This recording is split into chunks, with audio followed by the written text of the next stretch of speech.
करताल सह आमने समस्ते स्वागत करूँ आम प्रिय अति प्रिय रेफरेंड इसाक नायक आमने करताल सह प्रभु धन्यवाद दो स्वागत करूँ। Praise the Lord. समस्त को नमस्कार शुभुची की आज्ञा प्रेज द लॉर्ड इसाक भाई प्रेज शुभुची ओके थैंक यू। आज आमने जोहन लिखित सुसमाचार 2 पर्व 23 रु 25 पद पढ़िबा। जोहन लिखित सुसमाचार 2 पर्व 23 रु 25 पद। किए जने पढ़िबे आ गोटे तार परवर्ती अंश 3 पर्व 14 रु 17 पद।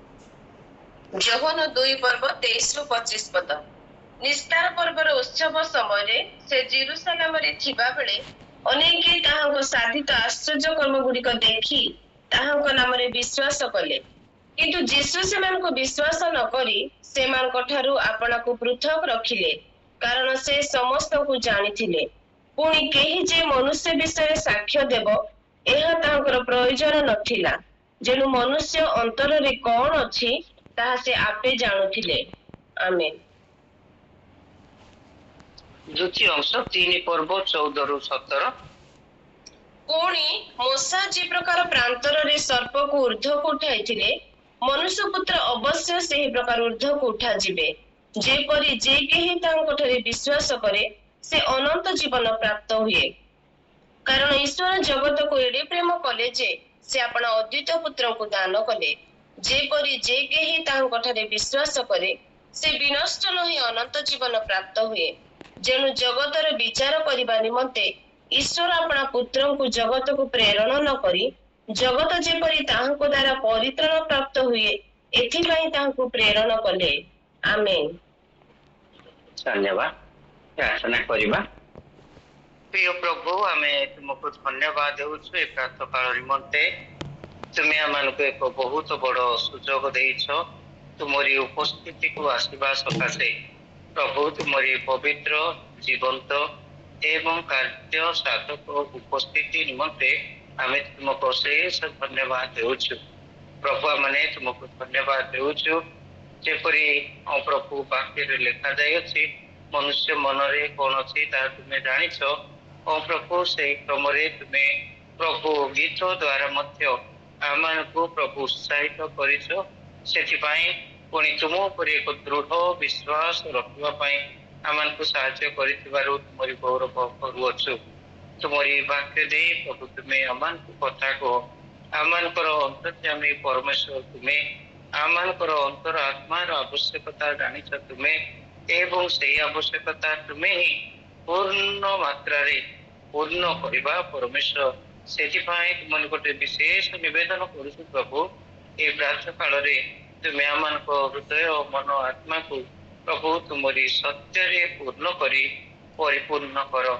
गौरव तुमको देई प्रार्थना प्रिय प्रभु यीशु ख्रीष्ट को नाम रे अर्पण करूछु पिता। आमेन आमेन। आमेन।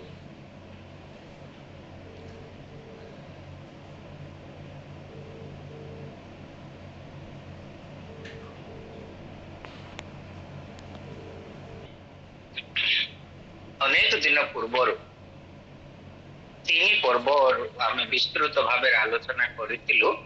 मु आशा करे आज जेते जन जोग देइछन्ति सेमानक मध्य अनेक नुआ थिबे। आमने ईश्वर वाक्य आज शीर्षक है आश्चर्य कर्म एवं परित्राण। यही शीर्षक आज आमने वाक्य अध्ययन करवा। आश्चर्य कर्म एवं परित्राण। जीशु 2 पर्व 1 पदरु 12 पद मध्य काना नगर आश्चर्य कर्म करने विषय लेखा जाय अछि। 13 पदरु 25 पद मध्य जीशु मंदिर को आसिले एवं मंदिर को परिष्कार करने कथा लेखा जाय अछि। से मंदिर को परिष्कार ହେବାର ସମୟ କୋଉଟା କହିବେ? 23 ପଦ। କୋଉ ସମୟରେ ଯୀଶୁ ମନ୍ଦିର ପରିଷ୍କାର କରିଛନ୍ତି?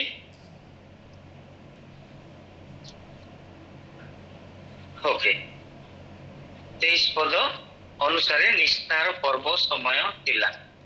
ନିସ୍ତାର ପର୍ବ ସମୟରେ ଇସ୍ରାଏଲର ସମସ୍ତ ସ୍ଥାନରୁ, ପୃଥିବୀର ସମସ୍ତ ସ୍ଥାନରୁ ଯିହୁଦୀ ମାନେ ଆସି ଜେରୁସାଲାମରେ ନିସ୍ତାର ପର୍ବକୁ ପାଳନ କରୁଥିଲେ। ନିସ୍ତାର ପର୍ବ ହେଉଛି ଯିହୁଦୀ ମାନଙ୍କର ଏକ ପ୍ରମୁଖ ପର୍ବ, ବହୁତ ଗୁରୁତ୍ୱପୂର୍ଣ୍ଣ ପର୍ବ ଅଟେ। କାରଣ ଯିହୁଦୀ ଜାତିର ଦ୍ୱିତୀୟ ସ୍ଥିତି ଅବ୍ରାହ୍ମଙ୍କ ପରେ ଯାକୋବଙ୍କ ପର୍ଯ୍ୟନ୍ତ ଯୋଉ ପିଢ଼ି ଈଶ୍ୱରଙ୍କ ସମ୍ମୁଖରେ ଗମନାଗମନ କଲେ ଏବଂ ପରବର୍ତ୍ତୀ ସମୟରେ ବର୍ଦ୍ଧିତ ଅବସ୍ଥାକୁ ଯାଇ ମିଶ୍ର ଦେଶରେ ରହିଲେ, ଆଉ ମିଶ୍ର ଦେଶରୁ ମୁକ୍ତି ପାଇକି ଆସିକି ସେକେଣ୍ଡ ଟାଇମ ଯେହୋଶୁଆଙ୍କର ନେତୃତ୍ୱରେ ଇସ୍ରାଏଲକୁ ଜୟ କରି ସେମାନେ ସେଠାରେ ସେଟେଲ ହେବାର ମୂଳ କାରଣ ବା ମୂଳ କାରଣ ଏହି ନିସ୍ତାର ଅଟେ। ଯେହେତୁ ଲୋକମାନେ ଈଶ୍ୱରଙ୍କର ଏକ ଆଶ୍ଚର୍ଯ୍ୟ କର୍ମ ଦ୍ୱାରା ନିସ୍ତାର ପାଇଲେ। ଆମେ ଜାଣୁ 10ଟି ଆଶ୍ଚର୍ଯ୍ୟ କର୍ମ ଈଶ୍ୱର ଘଟାଇଲେ। ଆଉ ଶେଷ ଆଶ୍ଚର୍ଯ୍ୟ କର୍ମ ଥିଲା ଯେ ପ୍ରଥମ ପୁରୁଷ ବା ପ୍ରତ୍ୟେକ ପରିବାରର ପ୍ରଥମ ସନ୍ତାନ ଏବଂ ପଶୁ ନିହତ ହେଲେ। ଆଶ୍ଚର୍ଯ୍ୟ ଭାବରେ ଈଶ୍ୱରଙ୍କର ସଂହାରକ ଦୂତଙ୍କ ଦ୍ୱାରା ଅଦୃଶ୍ୟ, ସେଟା ସମ୍ପୂର୍ଣ୍ଣ ଅଦୃଶ୍ୟ, ଲୋକ ମରୁଛନ୍ତି। ଆଉ ସେହି ମଧ୍ୟ ରାତ୍ରରେ ଇସ୍ରାଏଲ ଲୋକମାନେ ନିସ୍ତାର ପାଇଲେ ବା ମୁକ୍ତି ପାଇଲେ। ମିଶ୍ର ଦେଶରୁ ମୁକ୍ତି ପାଇଲେ ଇସ୍ରାଏଲ ଲୋକମାନେ ଏବଂ ବାହାରି ଆସିଲେ। ଏହି ନିସ୍ତାରକୁ ଜୀବନ ସାରା ଶେଷ ପର୍ଯ୍ୟନ୍ତ ପାଳନ କରିବା ପାଇଁ ଈଶ୍ୱର ଆଜ୍ଞା ଦେଇଥିଲେ। ଆଉ ସେହି ପର୍ବ ପାଳନ କରୁଅଛନ୍ତି ଜେରୁସାଲେମ ମନ୍ଦିରରେ। ଏଟା ହେଲା ପରିପ୍ରେକ୍ଷୀ।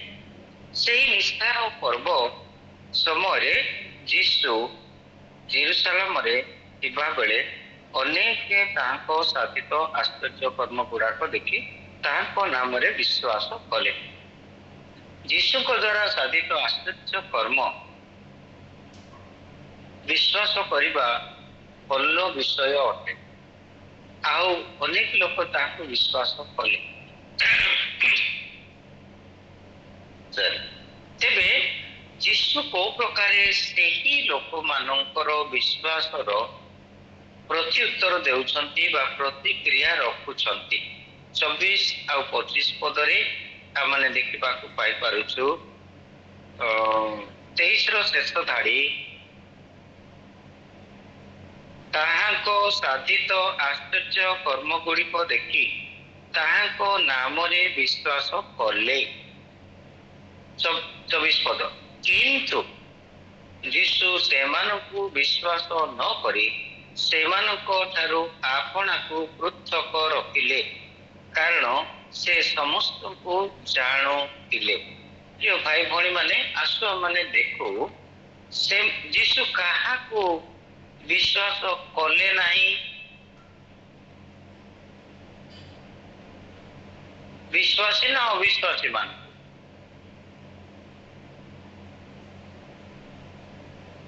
ବିଶ୍ୱାସୀ ମାନ।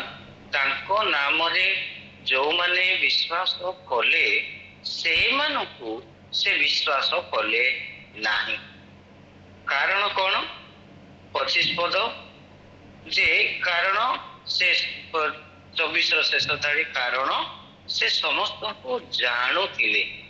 ମନୁଷ୍ୟ ମନରେ କଣ ଅଛି ତାହା ସେ ଭଲ ଭାବରେ ଜାଣୁଥିଲେ। ମନୁଷ୍ୟ ଅନ୍ତରରେ କଣ ଅଛି ଭଲ ଭାବରେ ସେ ଜାଣୁଥିଲେ। ସେଥିପାଇଁ ସେ ସେମାନଙ୍କ ଠାରୁ ନିଜକୁ ପୃଥକ ରଖିଲେ। ପ୍ରିୟ ଭାଇ ଭଉଣୀ ମାନେ, ଆସ ଆଶ୍ଚର୍ଯ୍ୟ କର୍ମ ଆମମାନଙ୍କ ଜୀବନ ନିମନ୍ତେ ପ୍ରୟୋଜନ ଅନୁସାରେ ସଦାପ୍ରଭୁ ସାଧନ କରନ୍ତି। ସଦାବେଳେ ନୁହେଁ, ପ୍ରୟୋଜନ ଅନୁସାରେ ତାହା ସାଧନ କରନ୍ତି। ଆଉ ପ୍ରତ୍ୟେକ ଆଶ୍ଚର୍ଯ୍ୟ କର୍ମର ଉଦ୍ଦେଶ୍ୟ ଆଶ୍ଚର୍ଯ୍ୟ କର୍ମ ନୁହେଁ। ଆଶ୍ଚର୍ଯ୍ୟ କର୍ମର ଉଦ୍ଦେଶ୍ୟ ନିଷ୍ଠାର ଅଟେ, ଉଦ୍ଧାର ଅଟେ ବା ପରିତ୍ରାଣ ଅଟେ। We must not be satisfied and be lifted up with the pride, with the great experience of the miracle happens in our lives. But every miracle leads to a greater truth that is called salvation. ଈଶ୍ୱରଙ୍କର ମହାପରିତ୍ରାଣକୁ ହିଁ ପ୍ରତ୍ୟେକ ଆଶ୍ଚର୍ଯ୍ୟ କର୍ମ କଢ଼େଇ ନିଏ। ଆମମାନଙ୍କର ଲକ୍ଷ୍ୟ ଆଶ୍ଚର୍ଯ୍ୟ କର୍ମର ଲକ୍ଷ୍ୟ ଆଶ୍ଚର୍ଯ୍ୟ କର୍ମ ନୁହେଁ, ଆଶ୍ଚର୍ଯ୍ୟ କର୍ମର ଲକ୍ଷ୍ୟ ପରିତ୍ରାଣ ଅଟେ, ପ୍ରଭୁରେ ବୃଦ୍ଧି ପାଇବାଟା ଅଟେ। ଅବିଶ୍ୱାସୀ ଜୀବନରେ ଯେତେବେଳେ ଆଶ୍ଚର୍ଯ୍ୟ କର୍ମ ହୁଏ, ସଦାପ୍ରଭୁ ଚାହାନ୍ତି ସେହି ବ୍ୟକ୍ତି ଯୀଶୁ ଯେ ତ୍ରାଣକର୍ତ୍ତା ଅଟନ୍ତି ସେଇଠିକି ସେ ଯିବେ। He will seek after the Savior Jesus Christ.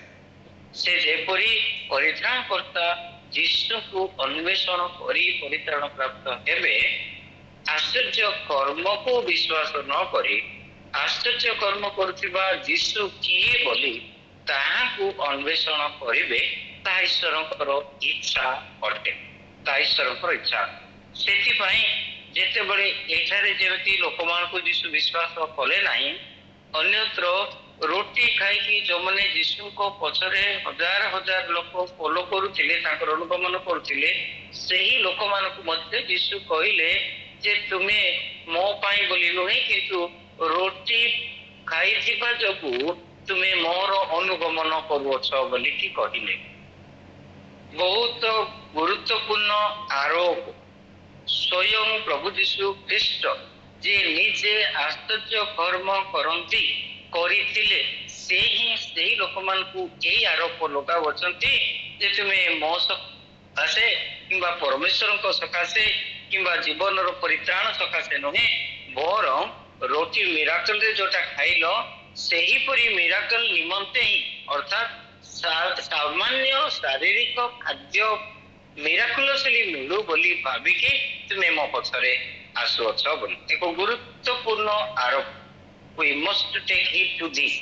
ଆମମାନେ ଏହି ଆରୋପ ଉପରେ ଆମମାନଙ୍କର ଧ୍ୟାନ ରଖିବା ଜରୁରୀ ଅଟେ। ଏବେ ଏହି ଆଶ୍ଚର୍ଯ୍ୟ କର୍ମ ଯୋହନ 2:23 ଘଟିଥିବା ଆଶ୍ଚର୍ଯ୍ୟ କର୍ମ ଦେଖିଥିଲେ ଆଉ ବିଶ୍ୱାସ କରିଥିଲେ କିଏ? 3:1 3:1 ଫାରୁସୀମାନଙ୍କ ମଧ୍ୟରେ ନିକୋଦେମ ନାମକ ଜଣେ ବ୍ୟକ୍ତି ଥିଲେ, ଯିହୁଦୀମାନଙ୍କର ଜଣେ ନେତା।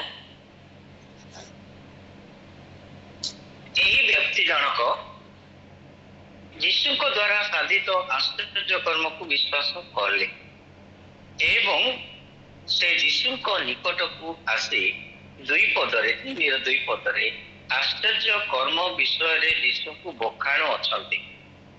ଆଉ ଯୀଶୁ କାଳ ବିଳମ୍ବ ନ କରି ଆଶ୍ଚର୍ଯ୍ୟ କର୍ମ ବିଶ୍ୱାସ କରିଥିବା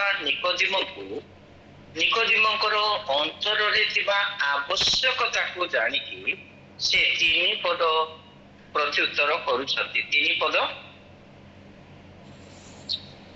ଯୀଶୁ ତାଙ୍କୁ ଉତ୍ତର ଦେଲେ, ସତ୍ୟ ସତ୍ୟ ମୁଁ ତୁମ୍ଭଙ୍କୁ କହୁଅଛି, ପୁନର୍ବାର ଜନ୍ମ ନହେଲେ କେହି ଈଶ୍ୱରଙ୍କ ରାଜ୍ୟ ଦେଖିପାରେ ନାହିଁ। ଏବେ ମନୁଷ୍ୟ ନିମନ୍ତେ ଈଶ୍ୱରଙ୍କର ଦୃଷ୍ଟିକୋଣରୁ ଆଶ୍ଚର୍ଯ୍ୟ କର୍ମ ବଡ଼ କଥା ନୁହେଁ। ସବୁଠାରୁ ଅଧିକ ଗୁରୁତ୍ୱପୂର୍ଣ୍ଣ ଆବଶ୍ୟକତା ହେଲା ପ୍ରତ୍ୟେକ ମନୁଷ୍ୟ ସ୍ୱର୍ଗ ରାଜ୍ୟରେ ବା ଈଶ୍ୱରଙ୍କ ରାଜ୍ୟରେ ପ୍ରବେଶ କରିବେ ଆଉ ସେହି ରାଜ୍ୟଭୁକ୍ତ ହେବେ, ସେହି ରାଜ୍ୟର ପ୍ରଜା ହେବେ। ଏବେ ଭାବି ଦେଖନ୍ତୁ, ମୋ ଥ୍ରୋଟରେ କଣ ଗୋଟେ ଯଦି ଅସୁବିଧା ହେଇଛି, ମୁଁ ପ୍ରାର୍ଥନା କରିବି, ପ୍ରଭୁ ମତେ ସୁସ୍ଥ କରିବେ, ଦ୍ୟାଟ୍ ଇଜ ଓକେ। ମୁଁ ଭଲ ଗୀତ ଗାଇପାରିବି, ମୁଁ ଭଲ ପ୍ରଚାର କରିପାରିବି, କିନ୍ତୁ ତାଠୁ ଅଧିକ ଆବଶ୍ୟକତା ଅନ୍ତରର ଆବଶ୍ୟକତା ହେଲା ଈଶ୍ୱରଙ୍କର ଅନନ୍ତକାଳୀନ ଈଶ୍ୱରଙ୍କର ସୃଷ୍ଟିର ଅନନ୍ତକାଳୀନ ଉଦ୍ଦେଶ୍ୟ ହେଲା ମନୁଷ୍ୟ ତାଙ୍କ ରାଜ୍ୟଭୁକ୍ତ ହଉ, ମନୁଷ୍ୟ ତାଙ୍କ ରାଜ୍ୟଭୁକ୍ତ ହଉ।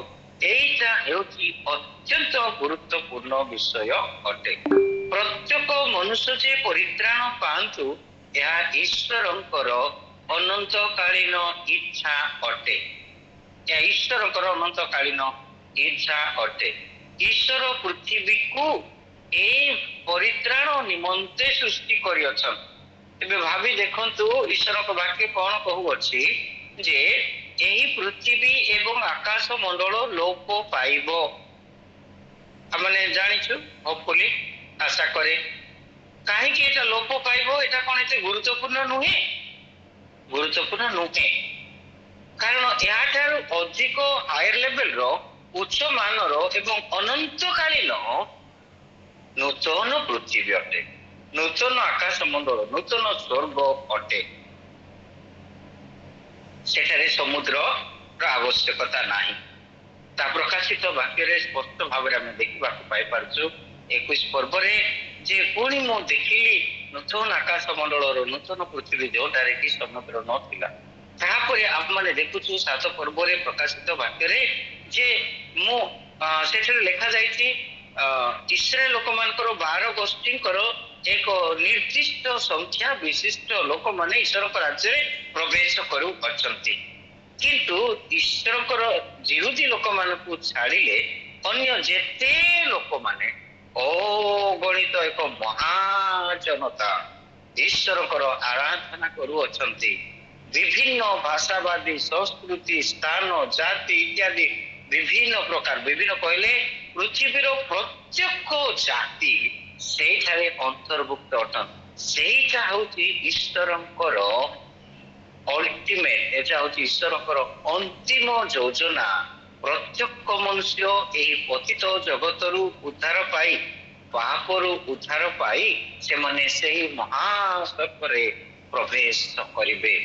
ଆନନ୍ଦର ସହିତ ଖଜୁରୁ ବାହେଙ୍ଗା ଧରିକି, ହୌସାନା ଗାୟନ କରିକି, ପରିତ୍ରାଣ ତୁମେ ଅଟ ବୋଲିକି ଗାନ କରିକି, ତାହା ହଉଛି ଅଲ୍ଟିମେଟ। ଆମେ ଦେଖିପାରୁଛୁ ପୃଥିବୀରେ ଆମେ ଥିବା ସମୟ ମଧ୍ୟରେ ଯୋଉ ପରିତ୍ରାଣ ପାଉଅଛୁ, ଆଉ ପରିତ୍ରାଣ ଯାହା ଜରୁରୀ, ଅତି ଜରୁରୀ, ସେହି ପରିତ୍ରାଣକୁ ବଜାୟ ରଖି ଆମମାନେ ସ୍ୱର୍ଗରେ ଶେଷରେ ମହାପରିତ୍ରାଣରେ ଆମମାନେ ପ୍ରବେଶ କରିବା। ଆଉ ତାହା ହିଁ ଈଶ୍ୱରଙ୍କର ମନୁଷ୍ୟ ତିଆରି କରିବାର ଯୋଜନା ଅଟେ।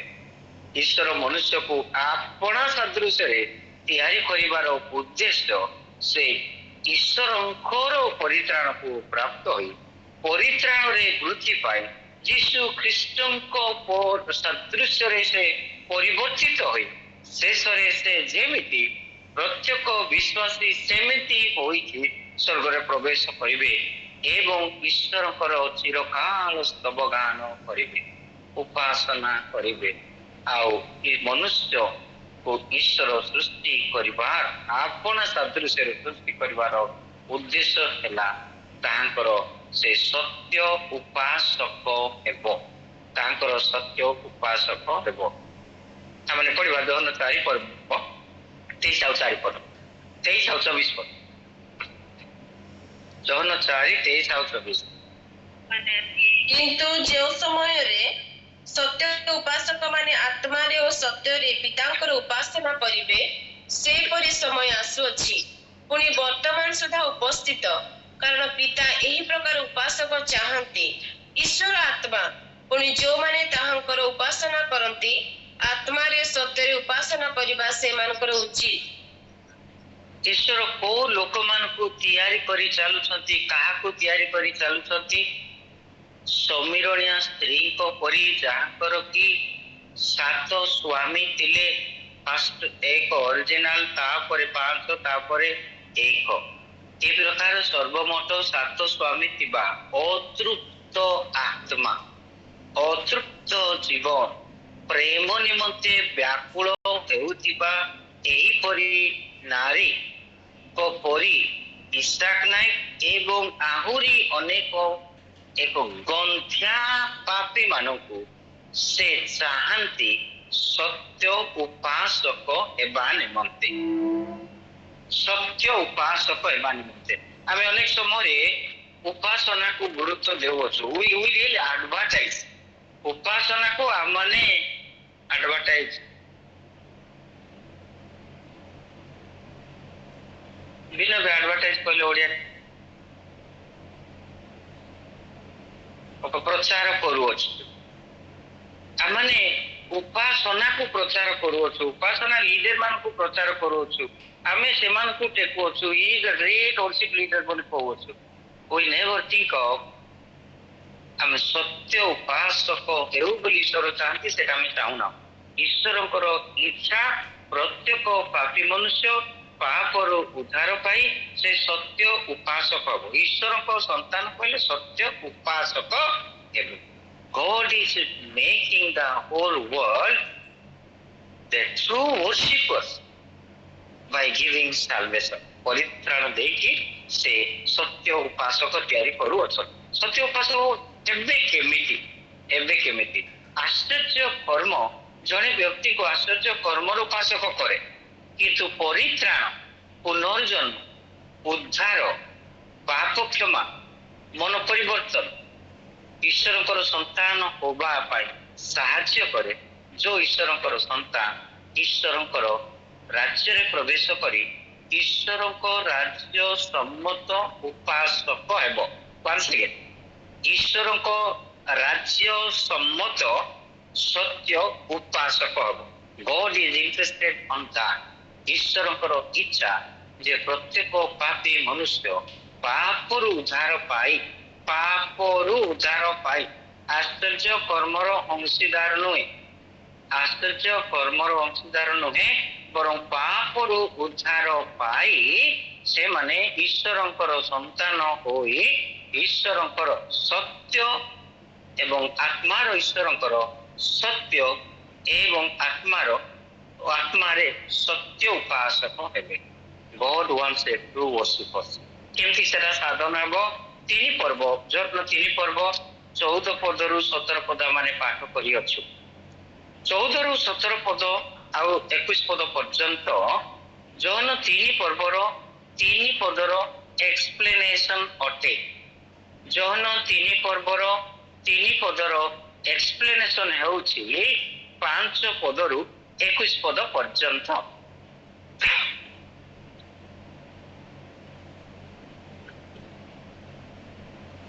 5 पद रु 21 पद पर्यंत प्रभु जीशु ख्रीष्ट निकोदेमक सहित व्यक्तिगत भाव में कथोपकथन करी सेही पुनर्जन्मर सत्य को आवश्यकता को गुरुत्व को स्पष्ट भाव में बुझाई दे अछंती प्रथमे बुझाइले 5 पद रे पढ़िबा 5 पद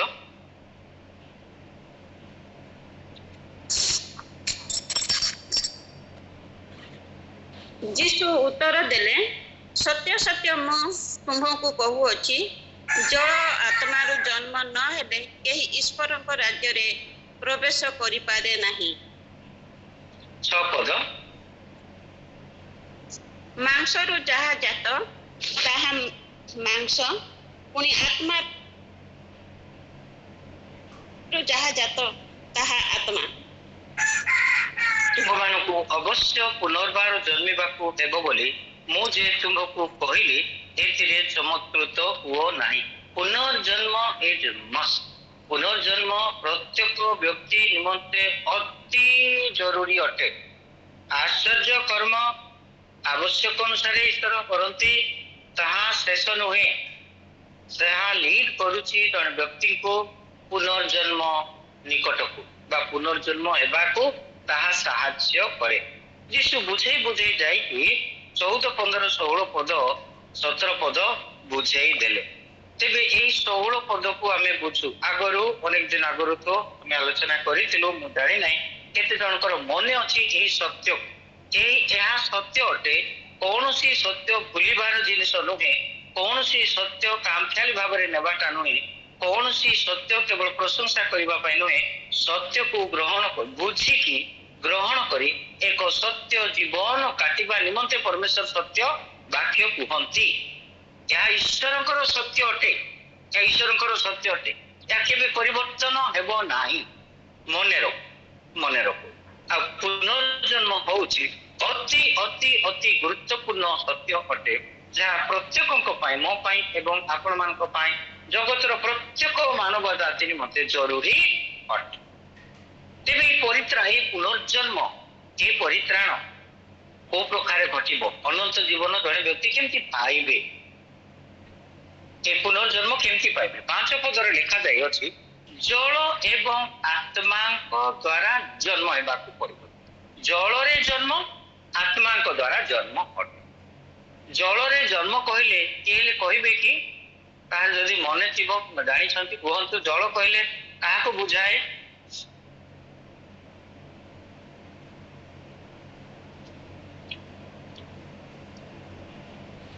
ପ୍ରଭୁ ଯୀଶୁକୁ ଜଣେ ପ୍ରଭୁ ଯୀଶୁକୁ ବୁଝାଏ। ଆଚ୍ଛା, ଯୀଶୁ ଉତ୍ତର ଦେଲେ 5 ପଦରେ, ମୁଁ ସତ୍ୟ ସତ୍ୟ ତୁମକୁ କହୁଅଛି, ଜଳ ଓ ଆତ୍ମାରୁ ଜନ୍ମ ନ ହେଲେ କେହି ଈଶ୍ୱରଙ୍କ ରାଜ୍ୟରେ ପ୍ରବେଶ କରିପାରେ ନାହିଁ। ଈଶ୍ୱରଙ୍କ ରାଜ୍ୟରେ ପ୍ରବେଶ କରିବା ପାଇଁ ଜଣେ ବ୍ୟକ୍ତିକୁ କଣ କରିବାକୁ ପଡ଼ିବ? କଣ ହେବାକୁ ପଡ଼ିବ?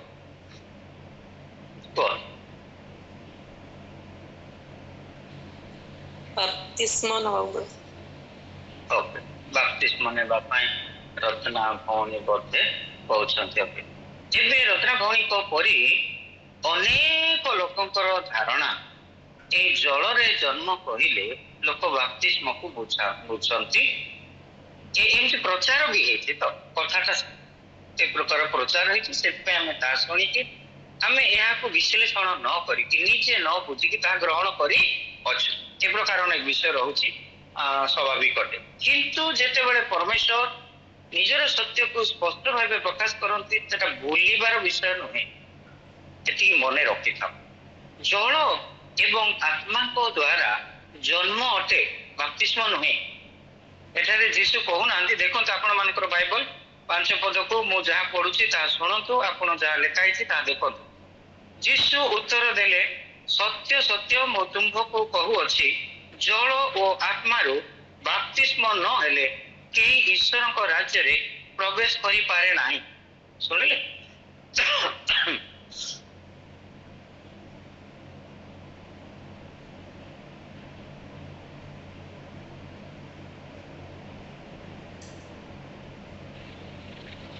ଶୁଣିଲେ କି? ଆଶା କରେ ଶୁଣିଥିବେ। ଏଟା ତାହା ଲେଖା ଯାଇନି, ଆମମାନଙ୍କର ମନରେ ତାହା ଅଛି, ଜଳ ଏବଂ ଆତ୍ମାରେ ଜନ୍ମ ନ ହେଲେ ବୋଲି ଆମ ମନରେ ଅଛି, କିନ୍ତୁ ତାହା ଲେଖା ଯାଇ ନାହିଁ।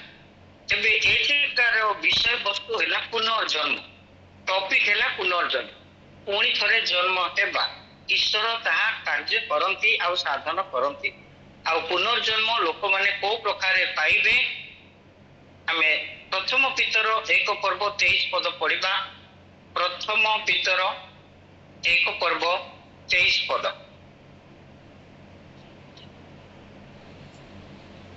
ଯେଉଁ ତୁମ୍ଭେମାନେ କ୍ଷୟଣୀୟ ବୀଜରୁ ନୁହେଁ, ବରଂ ଅକ୍ଷୟ ବୀଜରୁ, ଅର୍ଥାତ୍ ଈଶ୍ୱରଙ୍କ ଜୀବନ୍ତ ଓ ଚିରସ୍ଥାୟୀ ବାକ୍ୟ ଦ୍ୱାରା ପୁନର୍ଜାତ ହୋଇଅଛ। ବିଶ୍ୱାସୀ ମାନେ କୋଉ ପ୍ରକାରେ ପୁନର୍ଜାତ ହୋଇଛନ୍ତି? ଯୋଉମାନଙ୍କ ନିକଟକୁ ପିତର ଲେଖୁଛନ୍ତି, କେମିତି ପୁନର୍ଜନ୍ମ ହୋଇଛନ୍ତି? କାହା ଦ୍ୱାରା? ଈଶ୍ୱରଙ୍କ ଜୀବନ୍ତ ଚିରସ୍ଥାୟୀ ବାକ୍ୟ ଦ୍ୱାରା। Very good. ଲୋକମାନେ ପୁନର୍ଜନ୍ମ ହୁଅନ୍ତି ବାକ୍ୟ ଦ୍ୱାରା, ଜଳରେ ନୁହେଁ। ଜଳ କହିଲେ ବାକ୍ୟକୁ ବୁଝାଏ। ଯୌନ 4 ପର୍ବ 14 ପଦରେ ଯୀଶୁ ସମୀରଣୀୟ ସ୍ତ୍ରୀଙ୍କୁ ଜଳ ଅଫର କଲେ, ଜଳ ଯାଚିଲେ। ମୁଁ ଯେଉଁ ଜଳ ଦେବି, ସେହି ଜଳ ଯିଏ ପାନ କରିବ, ସେ କେବେ ତୃଷାର୍ତ୍ତ ହେବ ନାହିଁ, ବରଂ ମୁଁ ତାହାକୁ ଯେଉଁ ଜଳ ଦେବି, ତାହା ଅନନ୍ତ ଜୀବନଦାୟକ ଜଳର ନିର୍ଝର ସ୍ୱରୂପେ ତାହାଠାରେ ଉଛୁଳି ଉଠୁଥିବ। ଏ ଜଳ ବିଷୟରେ ଏଠାରେ ବି ଯୀଶୁ ଜଳ କହୁଛନ୍ତି। ଏଠାରେ ଯୀଶୁଙ୍କ ପାଖରେ କୌଣସି ପାଣି ନଥିଲା ନିଜ ହାତରେ, ଯାହାକି ସେ ସମୀରଣୀୟ ଭଉଣୀକୁ ଅଫର କରିବା ପାଇଁ। କଣ ଥିଲା ତାଙ୍କ ପାଖରେ? ମୁଖର ବାକ୍ୟ ଥିଲା। ଆଉ ସେହି ବାକ୍ୟ ଯିଏ ବିଶ୍ୱାସ କରେ, ଆଉ ସେହି ବ୍ୟକ୍ତି ଅନନ୍ତ ଜୀବନ ପ୍ରାପ୍ତ ହୁଏ। ଅନନ୍ତ ଜୀବନ ପ୍ରାପ୍ତ ହେବା ବ୍ୟକ୍ତିର ମୁଖରୁ ଅନନ୍ତ ଜୀବନ ଦାୟକ ବା ଈଶ୍ୱରଙ୍କର ବାକ୍ୟ ତାଙ୍କ ମୁଖରୁ ବାହାରିବ, ଯୋଉ ବାକ୍ୟ ଲୋକମାନେ ଶୁଣି ଅନନ୍ତ ଜୀବନ ପ୍ରାପ୍ତ ହେବେ। ସେଥିପାଇଁ 14 ପଦରେ ଲେଖା ହେଇଛି ଅନନ୍ତ ଜୀବନ ଦାୟକ, ଅନନ୍ତ ଜୀବନ ଦାୟକ ଜଳର ନିର୍ଝର ସ୍ୱରୂପେ ତାଠାରେ ଉଛୁଳି ଉଠୁଥିବ। ଯୋଉ ବ୍ୟକ୍ତି ପୁନର୍ଜନ୍ମ ପାଇଛି ଈଶ୍ୱରଙ୍କର ବାକ୍ୟକୁ ବିଶ୍ୱାସ କରି ତା ମୁଖରୁ ଅନନ୍ତ ଜୀବନଦାୟକ ଜଳ ଅର୍ଥାତ୍ ଲୋକମାନେ ପରିତ୍ରାଣ ପାଆନ୍ତୁ ବୋଲି ସେହି ବାକ୍ୟ ହିଁ କେବଳ ଉଛୁଳି ଉଠିବ। ଆଶ୍ଚର୍ଯ୍ୟ କର୍ମ ନୁହେଁ, କିନ୍ତୁ ଦୁନିଆରେ ଆଶ୍ଚର୍ଯ୍ୟ କର୍ମ ବହୁତ ମାର୍କେଟିଂ ହେଉଛି। ଧ୍ୟାନ ଦିଅନ୍ତୁ, ଈଶ୍ୱରଙ୍କର ବାକ୍ୟକୁ ବୁଝନ୍ତୁ। ଆମେ ବୁଝୁ ସମସ୍ତେ ଯେ ଈଶ୍ୱର ଆଶ୍ଚର୍ଯ୍ୟ କର୍ମ କରିବା ପାଇଁ ଯୀଶୁଙ୍କୁ ପଠାଇ ନଥିଲେ। 17 ପଦରେ ଲେଖା ହେଇଛି ବିଚାର ନ କରି ପରିତ୍ରାଣ ଦେବା ନିମନ୍ତେ। 16 ପଦ 15 ପଦରେ ଲେଖା ହେଇଛି ଧନ 3 ପର୍ବ ଯେ ଅନନ୍ତ ଜୀବନ ଦେବା ନିମନ୍ତେ। 3 ପଦରେ ଲେଖା ହେଇଛି ପୁନର୍ଜନ୍ମ ଲୋକ ପାଆନ୍ତୁ ବୋଲିକି ଯୀଶୁଙ୍କୁ ଈଶ୍ୱର ପଠାଇଥିଲେ। ପ୍ରିୟ ଭାଇ ଭଉଣୀ ମାନେ, ମନୁଷ୍ୟ ନିମନ୍ତେ ପୁନର୍ଜନ୍ମ ପରି ଅଧିକ ବଡ଼ ଆଶ୍ଚର୍ଯ୍ୟ କର୍ମ ଆଉ କିଛି ନାହିଁ। ପୁନର୍ଜନ୍ମ ହିଁ ସବୁଠାରୁ ଶ୍ରେଷ୍ଠ ଆଶ୍ଚର୍ଯ୍ୟ କର୍ମ। ଏଠାରେ ଆମେ ସମ୍ବଲପୁରରେ ଯେତେବେଳେ ଭିନ୍ନ ପୃଷ୍ଠଭୂମିରୁ ଅଣ ଖ୍ରୀଷ୍ଟିଆନ ପୃଷ୍ଠଭୂମିରୁ ଯୋଉମାନେ ପ୍ରଭୁ ଯୀଶୁଙ୍କୁ ବିଶ୍ୱାସ କରି ତାଙ୍କୁ ତ୍ରାଣକର୍ତ୍ତା ରୂପେ ଗ୍ରହଣ କରିକି ଆସନ୍ତି, ସେମାନଙ୍କୁ ଡୁବନ ଦେବା ପାଇଁ ହେଲେ ସରକାରୀ ନିୟମ ଅନୁସାରେ ଆମେ ଫାର୍ଷ୍ଟ କ୍ଲାସ ମାଜିଷ୍ଟ୍ରେଟ ପାଖରେ ତାଙ୍କର ଗୋଟେ ଆଫିଡେଭିଟ୍ କରିବା ପାଇଁ କହୁ। ଏଫିଡେଭିଟ୍ କଲା ପରେ ସେ ଏଫିଡେଭିଟ୍ ତାଙ୍କର ଆପ୍ଲିକେସନ ତାଙ୍କର ଟେଷ୍ଟିମନି ସବୁ ଡକୁମେଣ୍ଟସ ଗୁଡ଼ାକ ଅରିଜିନାଲ ଆମେ ଡିଷ୍ଟ୍ରିକ୍ଟ କଲେକ୍ଟରକୁ ଆମେ ପଠାଉ। ଇଣ୍ଟିମେସନ ଗୋଟେ ଫର୍ମ ଏ ଅଛି ରିଲିଜିୟସ୍ କନଭର୍ସନ ଉପରେ, ତାହାକୁ ଆଟାଚ କରିକି ପଠାଉ। ସେଥିରେ ଡିଟେଲ ଲେଖାଯାଏ କୋଉ ଦିନ କେଉଁଠାରେ କାହାକୁ କିଏ କେତେବେଳେ କୋଉ 2 ଜଣ ସାକ୍ଷୀଙ୍କ ସାକ୍ଷାତରେ ଡୁବନ ଦିଆହେବ ସେ ବିଷୟ ସେଠାରେ ଲେଖାଯାଇଅଛି। ଏ ପ୍ରକାର ଅନେକ ଥର ହେଇଛି। ମୁଁ ଗୋଟେ ଥରର କଥା କହୁଛି। ଜଣେ ବ୍ୟକ୍ତି ଯୁଜୁମରାର ଜଣେ ଭାଇ ସେ ଯାଇଥିଲେ ମାଜିଷ୍ଟ୍ରେଟ ପାଖରେ ଏଫିଡେଭିଟ୍ ଦେଉଥିଲେ, କଲେ ମାଜିଷ୍ଟ୍ରେଟ ତାଙ୍କୁ ପଚାରିଲେ ତୁମେ କାହିଁକି ଖ୍ରୀଷ୍ଟିଆନ ହେଲ, କାହିଁକି ହିନ୍ଦୁରୁ ପରିବର୍ତ୍ତନ କାହିଁକି ହେଲ? ସେ ତାଙ୍କର ସାକ୍ଷ୍ୟ ପ୍ରଦାନ କଲେ କେମିତି ପରମେଶ୍ୱର ତାଙ୍କ ଜୀବନରେ ପାପର ବୋଧ ଦେଲେ ଏବଂ ସେ ପରିବର୍ତ୍ତିତ ହେଲେ ଏବଂ କ୍ଷମା ପାଇଲେ, ସେଇ ସାକ୍ଷ୍ୟ ସେ ଦେଉ। ମାଜିଷ୍ଟ୍ରେଟ କହିଲେ ସମ୍ବଲପୁରୀ ଭାଷାରେ, ଏନ୍ତା ବି ହେସି କାଏଁ ଏପରି ବି ହୁଏ କି ବୋଲି। ମାଜିଷ୍ଟ୍ରେଟ ଆମମାନଙ୍କର ପରିବର୍ତ୍ତନର ବିଷୟ ଶୁଣି ଆଶ୍ଚର୍ଯ୍ୟ ହୁଅନ୍ତି, ସମସ୍ତେ ଆଶ୍ଚର୍ଯ୍ୟ, କିନ୍ତୁ ସେଇଥିରେ ରହିଲେ ହେବ ନାହିଁ। ପ୍ରିୟ ଭାଇ ଭଉଣୀ ମାନେ, ନିକୋଦିମ ବ୍ୟକ୍ତି ଯୀଶୁଙ୍କ ନିକଟକୁ ଆସିଥିଲେ, ଆଶ୍ଚର୍ଯ୍ୟ କର୍ମ ଦେଖି ବିଶ୍ୱାସ କରିକି ଆସିଥିଲେ। ସେହି ନିକୋଦିମକୁ ଯୀଶୁ ରିପିଟେଡଲି ଏମ୍ଫାଟିକାଲି ସେ ପୁନର୍ଜନ୍ମ ପାଇଁ କହୁଅଛନ୍ତି।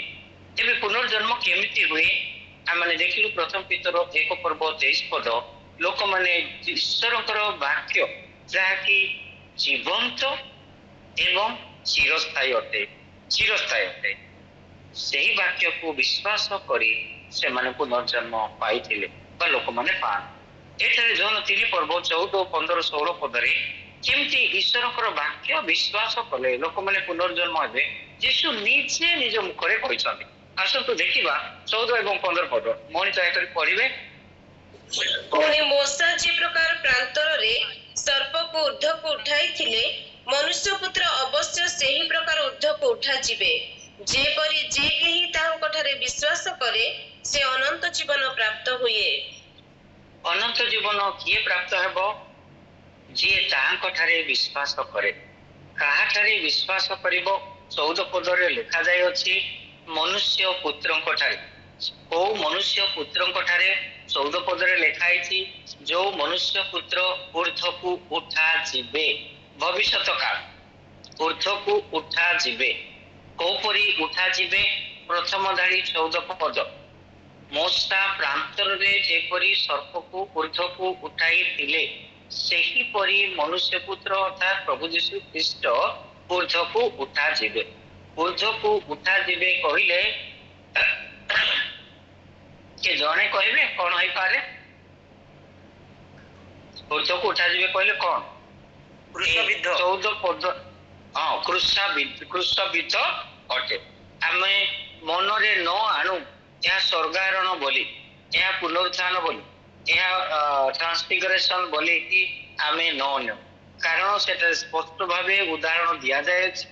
मूसा जेमिति उठाई थिले सर्प को पितलर सर्प कले ईश्वर को वाक्य अनुसार आउ ता पताका दंड ऊपर रखिले। जो लोक मान को सर्प कामुड़ुथिला मरुथिले से माने ईश्वरंकर दत्त वाक्य को विश्वास करी सेही पितल सर्प को अनांते से माने बंचिले बोली गणना 21 पर्व 5 पदरु 9 पद मध्य संक्षिप्त एवं विस्तृत भाव लेखा जाए। प्रांजल भाव संक्षिप्त एवं प्रांजल भाव लेखा जाई अछि। एबे देखंतु काहाको विश्वास कले जणे लोक अनंत जीवन पाइबो? क्रूसरे हत अर्थात क्रूसबिद्ध क्रूसार्पित यीशु को विश्वास कले जणे व्यक्ति अनंत जीवन पाइबो। ए कथा काहाको कहउछंती? यीशु आश्चर्य कर्म रे विश्वास करी तांको निकट को आसीतिबा निकोदिमस को कहउछंती। अते सेही आश्चर्य कर्म तांको परित्राण देई नाही, तांको पुनर्जन्म देई नाही, तांको अनंत जीवन देई नाही, किंतु से समान यीशु मने रखंतु ध्यान दियंतु से समान यीशु सेठरे 23 पदरे 2 पर्व लेखा है ताहांको द्वारा साधित आश्चर्य कर्म गुड़िक देखी ताहांको नाम रे विश्वास कले। ताहांको नाम कहले एठारे 15 पदरे मध्य ताहांको ठारे बोली अछि, सेठारे ताहांको नाम रे बोलछि व्यक्ति जणे, किंतु पर्पस कौन अटे? उद्देश्य कौन अटे? आमने यीशु को कौन पाई विश्वास करिबा जरूरी? अनंत जीवन पाई ना आमानकर एही क्षण काल शरीरर आवश्यकता पाई? नो डाउट प्रभु यीशु तो कहिसंती आमानकु जते बेले तुमे प्रार्थना करिवो आज आमानकु प्रयोजन आहार दियो बोली कि प्रार्थना करो बोली कहिसं। प्रार्थना करिबा प्रभु सब आवश्यकता जोगेबे, किंतु ताहा आमर परिश्रम आकार हो आश्चर्य जे प्रकार हो, किंतु सही आश्चर्य कर्म जने व्यक्ति को अनंत जीवन देई नाही, देव नाही, देउ नाही मध्य, देउ नाही मध्य। आपण प्रत्येक आश्चर्य कर्म द्वारा यीशु को निकट को आसीतिबा लोकन सहित व्यक्तिगत भाव कथा हेबा जरूरी अटे। आउ एही सत्य प्रकाश हेबा जरूरी अटे। अते क्रूसार्पित यीशु एठारे लेखा है प्रिय भाई भौणी माने भविष्यत काल रे लेखा है 14 पदरे मनुष्य पुत्र अवश्य सही प्रकार ऊर्ध्व को उठा जीवे। यीशु क्रूसरे मरी नथिले, यीशु स्वयं कहउछंती मनुष्य पुत्र भविष्यत रे क्रूसार्पित हेबे। एबे केतेबेले विश्वास करिवो? 15 पद टिके देखि कहंतु। जेपरि जे के तामठारे विश्वास करिवो से अनंत जीवन। विश्वास को काल रे लेखा है को टेंस रे?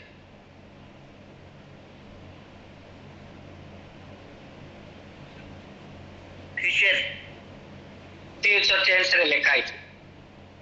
मतलब फ्यूचर टेंस रे लेखा है कि विश्वास whoever believes बोली अछि इंग्रजी रे। believes कहले को का? Present tense. ऊर्ध्व को उठा दिबे कहले फ्यूचर टेंस। जेबे एबे विश्वास करिवे वर्तमान को घटना को जोटा भविष्यत रे घटिबो, भविष्यत रे घटना घटी नाही घटिबो, तेबे कहा कोन विश्वास करिवे? भविष्य मन देखि सुनंतु, ध्यान दियंतु दया करी। भविष्यत रे घटिबा घटना विषयक वाक्य को एबे कुहा जाउतिबा वाक्य को एबे विश्वास करी, तेबे एबे परित्राण पाई, एबे अनंत जीवन पाई। ध्यान दियंतु, बुझिबा पई चेष्टा करंतु यीशु कोन कहउछंती तांकर वाक्य रे। आ पुणी ता आरंभ करछंती सत्य सत्य मु तुमको कहउछि बोली कहउछंती। ए सत्य सत्य अटे, विश्वास योग्य अटे, परित्राण जनक अटे। ଜୀବନ ପରିବର୍ତ୍ତନକାରୀ ଅଟେ। ଏହା ହିଁ ଲୋକଙ୍କୁ ସ୍ୱର୍ଗ ରାଜ୍ୟରେ ପ୍ରବେଶ କରାଇବା ପାଇଁ ସକ୍ଷମ ସତ୍ୟ ଅଟେ। ପ୍ରିୟ ଭାଇ ଭଉଣୀ ମାନେ, 14 ଆଉ 15 ପଦରେ ଭବିଷ୍ୟତର ଘଟଣାକୁ ଯିଏ ବର୍ତ୍ତମାନ ବିଶ୍ୱାସ କରିବ, ଅର୍ଥାତ୍ ଘଟଣାକୁ ତ ଦେଖି ନାହିଁ ନା, ତାହେଲେ କାହାକୁ ବିଶ୍ୱାସ କରିବ? ଭବିଷ୍ୟତ ଘଟଣା ବିଷୟକ ବାକ୍ୟକୁ, ଯୋଉଟା କି ଜଳ ବୋଲି 5 ପଦରେ ଲେଖାଯାଇଅଛି। ପ୍ରଥମ ପିତର 1:23 ତାହା ପ୍ରକାଶ କରାଯାଇଅଛି। ତେବେ 16 ପଦ ପଢିବା।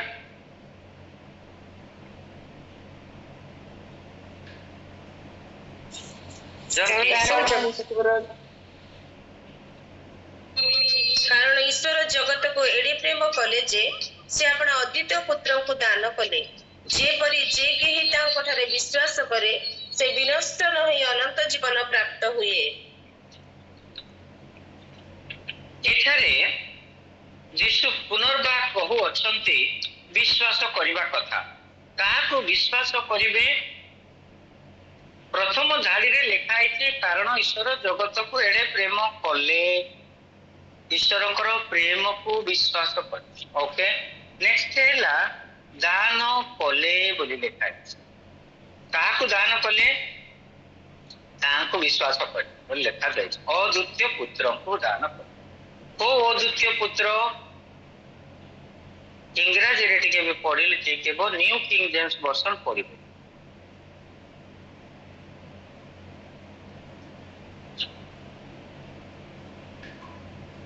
କିଏ ଯଦି ଜାଣିଛନ୍ତି କୁହନ୍ତୁ, no problem. For God so loved the world କୁହନ୍ତୁ।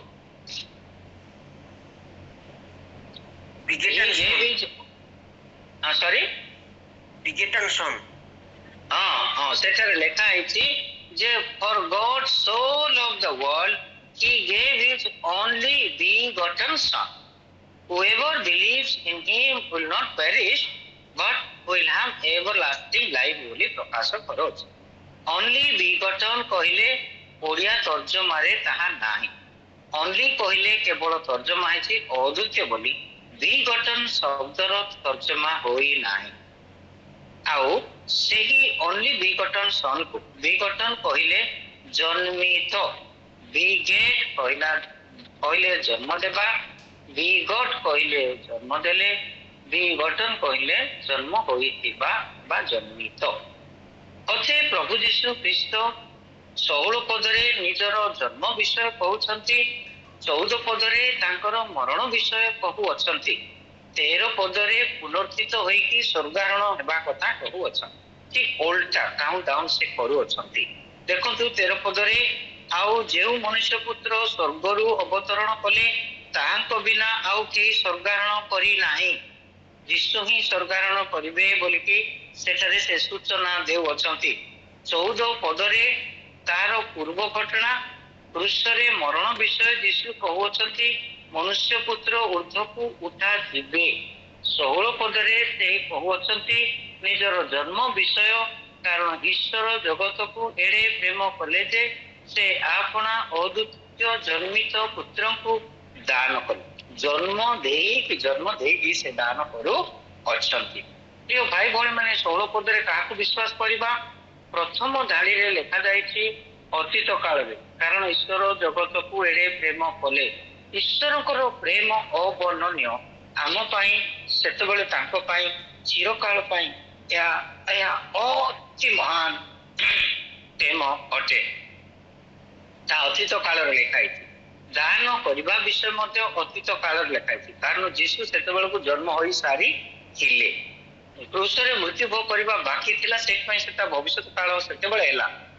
ଆଉ ଏବେ ଦେଖନ୍ତୁ 16 ପଦରେ ଈଶ୍ୱରଙ୍କର ପ୍ରେମ ବିଷୟ, ଈଶ୍ୱରଙ୍କର ଦାନ ବିଷୟ, ଯୀଶୁଙ୍କର ଜନ୍ମ ବିଷୟ, ସେଟା only begotten ବୋଲି ଅଛି ନା, past tense begotten, ଜନ୍ମ ହେବେ ନୁ, begotten ଜନ୍ମ ହୋଇଥିବା।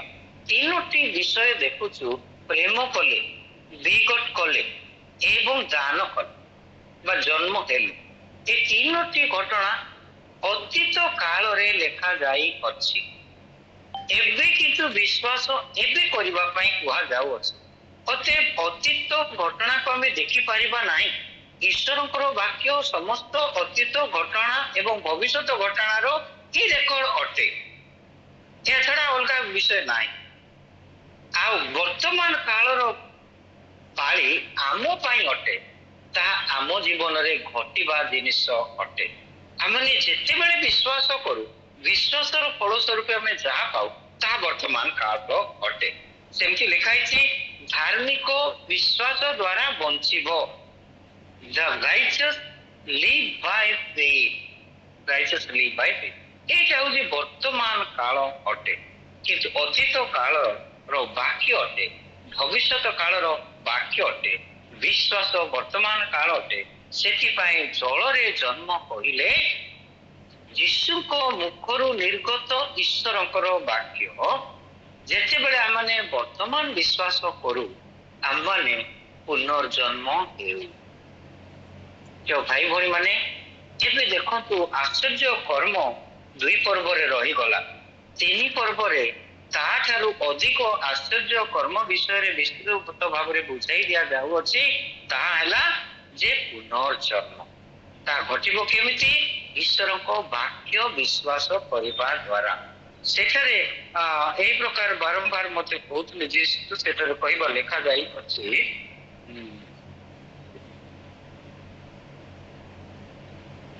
11 ପଦ ପଢିବା। ଜନ 3 ପର୍ବ 11 ପଦ। ମୁଁ ତୁମକୁ ସତ୍ୟ ସତ୍ୟ କହୁଅଛି, ଆମ୍ଭେମାନେ ଯାହା ଜାଣୁ ତାହା କହୁ, ପୁଣି ଯାହା ଦେଖୁଅଛୁ ତାହା ବିଷୟରେ ସାକ୍ଷ୍ୟ ଦେଉ, ଆଉ ତୁମେମାନେ ଆମମାନଙ୍କର ସାକ୍ଷ୍ୟ ଗ୍ରହଣ କରୁନାହଁ। କୋଉ କଥା ଗ୍ରହଣ କରୁନାହ ବୋଲି କୁହାଯାଉଛି? କୋଉ କଥା ଗ୍ରହଣ କରିବା କଥା? ସାକ୍ଷ୍ୟ, ତାହେଲେ ବାକ୍ୟ। ପ୍ରଭୁ ଯୀଶୁ କହୁଥିବା ବାକ୍ୟକୁ ଗ୍ରହଣ କରିବା ପାଇଁ ଯୀଶୁ କହୁଛନ୍ତି 12 ପଦରେ, ମୁଁ ତୁମମାନଙ୍କୁ ପାର୍ଥିବ ବିଷୟ କହିଲେ ଯଦି ତୁମେମାନେ ବିଶ୍ୱାସ ନ କର, ତେବେ ତୁମମାନଙ୍କୁ ସ୍ୱର୍ଗୀୟ ବିଷୟ କହିଲେ କିପରି ବିଶ୍ୱାସ କରିବ? କାହାକୁ ବିଶ୍ୱାସ କରିବା କଥା କୁହାଯାଉଛି? କହିବା ବାକ୍ୟ। ପାର୍ଥିବ ବିଷୟ କହିଲେ, ସ୍ୱର୍ଗୀୟ ବିଷୟ କହିଲେ, ଯୀଶୁଙ୍କର ମୁଖର ବାକ୍ୟ, ଈଶ୍ୱରଙ୍କର ମୁଖ ନିର୍ଗତ ଏହି ବାକ୍ୟ, ଈଶ୍ୱର ଦେଇଥିବା ବାକ୍ୟକୁ ଆମକୁ ବିଶ୍ୱାସ କରିବା ପାଇଁ କୁହାଯାଉଅଛି, ବିଶ୍ୱାସରେ ଗ୍ରହଣ କରିବା ପାଇଁ କୁହାଯାଉଅଛି। ସେଥିପାଇଁ ଜହନ 1 ତାର 12 ପଦରେ ଲେଖାଯାଏ, 1 ପଦରେ ଲେଖା ହେଇଛି ଆଦ୍ୟରେ ବାକ୍ୟ ଥିଲେ ବୋଲି।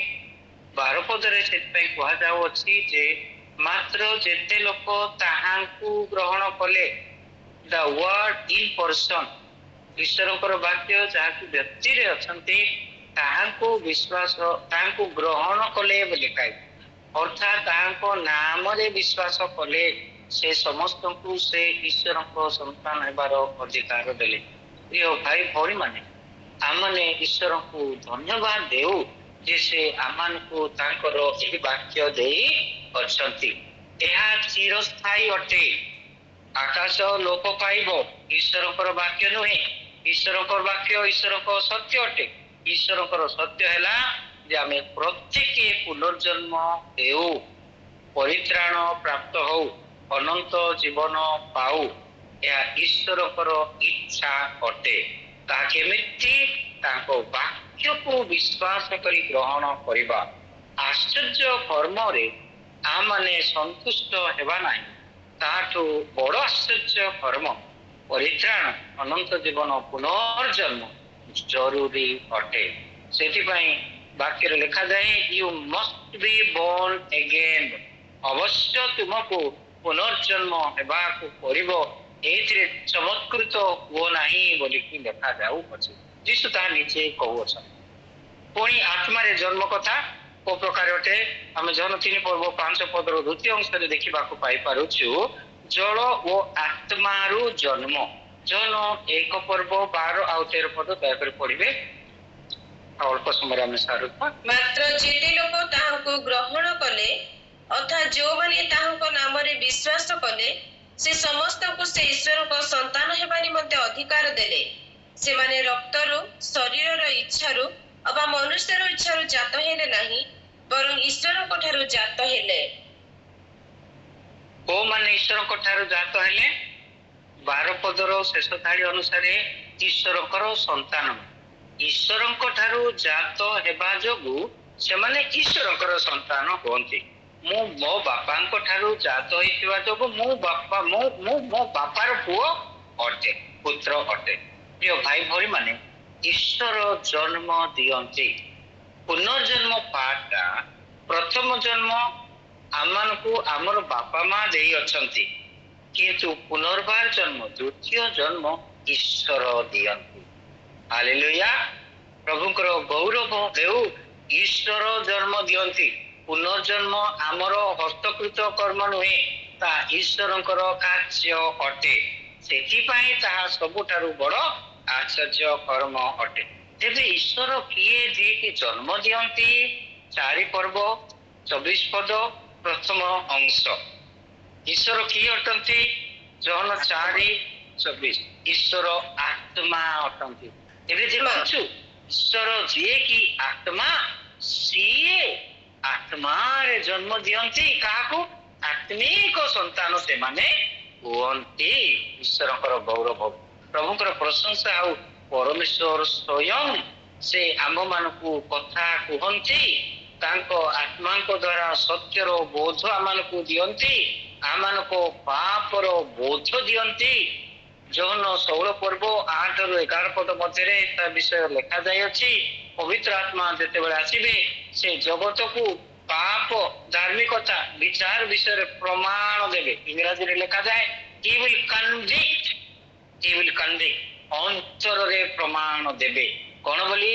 ତୁମେ ପାପୀ, ଈଶ୍ୱର ଧାର୍ମିକ, ଆଉ ଜଗତର ପ୍ରତି ବିଚାରିତ ହୋଇ ସାରିଅଛି। ଆଉ ସେଥିପାଇଁ ତୁମେ ଯେତେବେଳେ ଯୀଶୁ ଖ୍ରୀଷ୍ଟଙ୍କୁ ବା ସୁସମାଚାରକୁ ବିଶ୍ୱାସ କରିବ ଅନ୍ତର ସହିତ, ଆଉ ଯୀଶୁଙ୍କୁ ତ୍ରାଣକର୍ତ୍ତା ରୂପେ ବିଶ୍ୱାସରେ ଗ୍ରହଣ କରିବ, ତୁମେ ପୁନର୍ଜନ୍ମ ହେବ। ଆଉ ଈଶ୍ୱର ତାହା ସାଧନ କରନ୍ତି ଆଶ୍ଚର୍ଯ୍ୟ ଭାବରେ। ଆମେ ବାକ୍ୟ ଶୁଣୁ, ପବିତ୍ର ଆତ୍ମା ମାନଙ୍କୁ ବୁଝାନ୍ତି, ଆମକୁ ବୋଧ ଦିଅନ୍ତି, ଆଉ ତାହା ଯେତେବେଳେ ଆମେ ବିଶ୍ୱାସ କରି ସତ୍ୟରେ ଗ୍ରହଣ କରୁ, ଆମର ପୁନର୍ଜନ୍ମ ହୁଏ।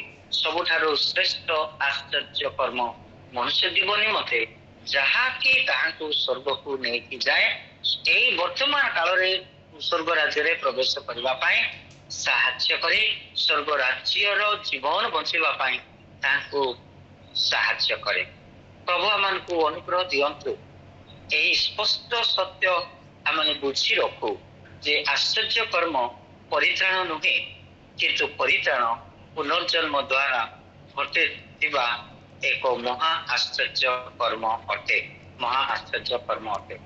ସେଥିପାଇଁ ପ୍ରିୟ ଭାଇ ଭଉଣୀ ମାନେ, ମୁଁ ବିଶେଷ ଅନୁରୋଧ କରୁଅଛି, ଆମମାନେ ସର୍ବଦା ଆଶ୍ଚର୍ଯ୍ୟ କର୍ମ ନିମନ୍ତେ ଲାଳାୟିତ ନ ହୋଇ ସତ୍ୟ ବାକ୍ୟ ନିମନ୍ତେ ଲାଳାୟିତ ହେବା ଆବଶ୍ୟକ ଅଟେ। ଆଶ୍ଚର୍ଯ୍ୟ କର୍ମ ନିମନ୍ତେ ଆମେ ଈଶ୍ୱରଙ୍କୁ ଧନ୍ୟବାଦ ଦେବା। ପରମେଶ୍ୱର ଆଶ୍ଚର୍ଯ୍ୟ କର୍ମ କରନ୍ତି, ତାଙ୍କ ଛଡା ଆଉ କେହି କରନ୍ତି ନାହିଁ। କିନ୍ତୁ ଆଶ୍ଚର୍ଯ୍ୟ କର୍ମରେ ଆମମାନେ ରେଷ୍ଟ ନ ନେଇକି, ଆମମାନେ ଉର୍ଦ୍ଧ୍ୱସ୍ଥ ବିଷୟ ବାକ୍ୟ, ଜୀବନଦାୟକ ବାକ୍ୟ, ଜୀବନ ପ୍ରଦାନକାରୀ ବାକ୍ୟ, ଜୀବନ ପରିବର୍ତ୍ତନକାରୀ ବାକ୍ୟ ଏବଂ ଈଶ୍ୱରଙ୍କର ଅନ୍ତରର ବ୍ୟକ୍ତି ହେବା ନିମନ୍ତେ ଯୋଉ ବାକ୍ୟ ଆମମାନଙ୍କୁ ସାହାଯ୍ୟ କରେ, ସେହି ସତ୍ୟକୁ ସର୍ବଦା ଅନ୍ୱେଷଣ କରୁ। ପ୍ରଭୁ ଆମମାନଙ୍କୁ ପରିତୃପ୍ତ କରିବେ ଏବଂ ତାଙ୍କର ଗୌରବରେ ପ୍ରବେଶ କରିବା ପାଇଁ ଏବଂ ବଞ୍ଚିବା ପାଇଁ ସାହାଯ୍ୟ କରିବେ। ଆପଣମାନଙ୍କୁ ସମସ୍ତଙ୍କୁ ଧନ୍ୟବାଦ। ପ୍ରଭୁଙ୍କର ଗୌରବ ହଉ। ଥ୍ୟାଙ୍କ ୟୁ ଇସାକ ଭାଇ। Praise the Lord. ଆଜି ଆମମାନଙ୍କୁ ପ୍ରଭୁଙ୍କର ବାକ୍ୟର ଯୋଉ